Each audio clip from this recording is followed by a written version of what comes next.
Today I thought I would compare my AGV K3 versus AGV K5 and what's the difference between them.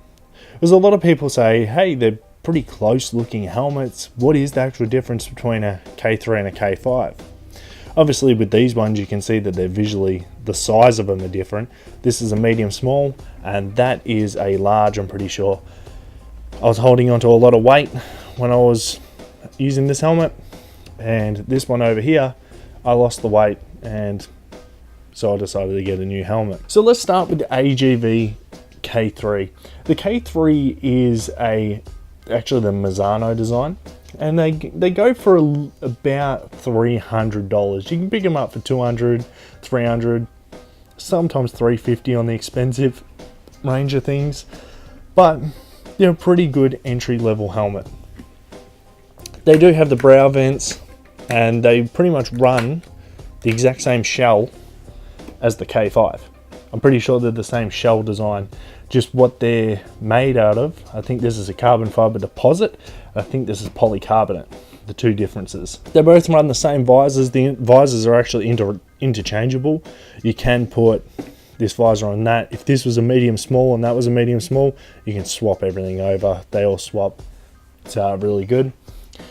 Where the differences are, the seal around the visor here is not interchangeable, so you can't actually pull this seal off. It's glued to the helmet. Whereas this one is the thicker seal. You can actually see here, you can actually see the differences between the two of them. And the seal laps all the way up to the lining. On here, there's a huge gap. It's actually the shell of the helmet. So you can't change the seal on that. This one you can. So you can interchange that, and it's like a double seal. The differences with which one's quieter, this is way quieter. Like, I was washing the lining on my helmet and I had to use my K3. And I hadn't used the K3 in, at least 2 years. And I put that on and jumped on the bike, and I'm like, man, it is so loud. It is so windy. The comparison between the two of them, it's crazy. I probably could actually connect a GoPro on the side and do a comparison between the two of them, but the difference was amazing. Granted, that thing is bigger though. That is a bigger helmet, so maybe the wind's getting in, but yeah.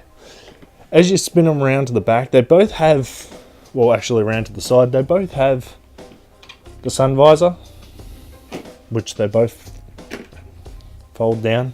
Both of them have sun visors. They work alright. I personally don't use them that often unless I've got a clear visor on and it's sunny on a really overcast day or something along those lines. This is where they get a little bit different, the K3 from the K5.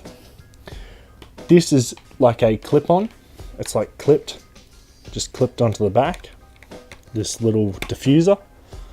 Whereas on the K5, it is molded actually apart, and it has a lever in the back that you can actually select if you want the air to come out the back or not.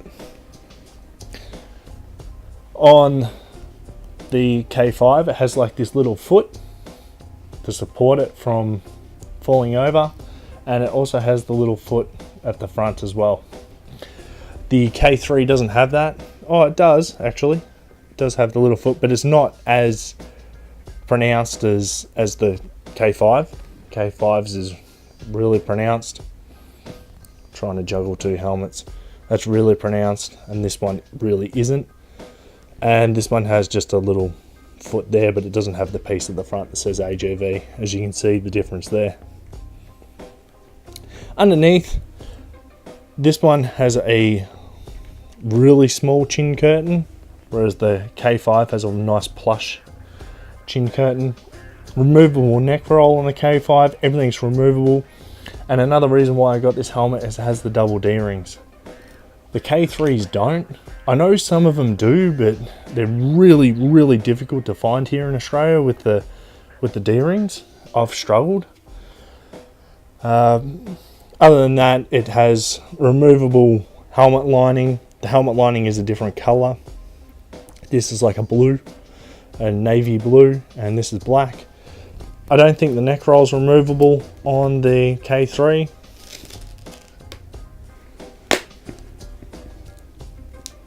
No, the neck roll is not removable on the K3. But the advantages you get between the two of them, that has a lot of awesome, like Valentino Rossi and different racer sort of liveries. Whereas the K5, I don't think I've seen it in Rossi liveries or anything along those lines, like all the decals set up. So you get a lot of race replica cheap looking helmets, whereas this you get more plush sort of feel and look. And this is a fantastic helmet for commuting. I've noticed it started to get a little bit more noisy with the seal. The seal's starting to crack and split, which I'll need to replace that. So over time they do get noisy, but it's still not as noisy as the K3. The K3 is bloody loud. It is really loud. What else between the two helmets? Like, they both have their little demisters and stuff at the front, and they both work really well. Like, the difference between the two of them, it isn't much. It's just a few little creature comforts, you know. Like, that's $500 and that's like $300. You know, that's where you're getting the extra $200 is the lining. You get the interchangeable rails, which you can buy those rails and use them on a K3. There's no difference between that. You get the interchangeable seal around the visor. You get the better quality chin curtain, which I don't know if you can remove. Yeah, you can actually remove the chin curtain on this one, so you can actually change the chin curtain from a K5 and put it on a K3. You just don't get the removable neck roll, and it's not the carbon fiber deposit that's polycarbonate. Other than that, like, do I recommend these two helmets? Hell yeah, they are fantastic helmets. I like both of them, even though that's a little bit more noisy. And I probably should buy a medium small of a K3 just to see what it's like with a medium small K3 and a medium small K5. The comparison between the two of them. I like the Tartangular Rossi one, so they do that in the K3, and I thought, oh, that'd be pretty cool, and use it as a secondary helmet when I'm cleaning this one or whatever, commuting back and forth. But the difference between the two of them is very minimal, guys, and I honestly thought I'd do a video on the two of them, because this is another thing. Like, I'm literally answering questions that people ask me, and they know that I have the two helmets, and so they wanted to know what they were like for the two different ones. Like, is the K5 worth the money? K5 is definitely worth the money, and if you're coming from a K3, you'll notice the difference with the K5. The K5's a lot lighter. It is definitely a lighter helmet than the K3. I noticed that with the changeover. You know, you'll notice when I started my channel, I was using this helmet, and a lot of my older videos are using this helmet. Fantastic, it's bright, it's fluoro. I honestly got it because of the decal on the top. I didn't actually get it because it was a fluoro helmet and stand out, which probably would have been the smart option. But I actually got it because of all the speech bubble on the top, and that's what it's like when you're driving around the streets or riding around the streets.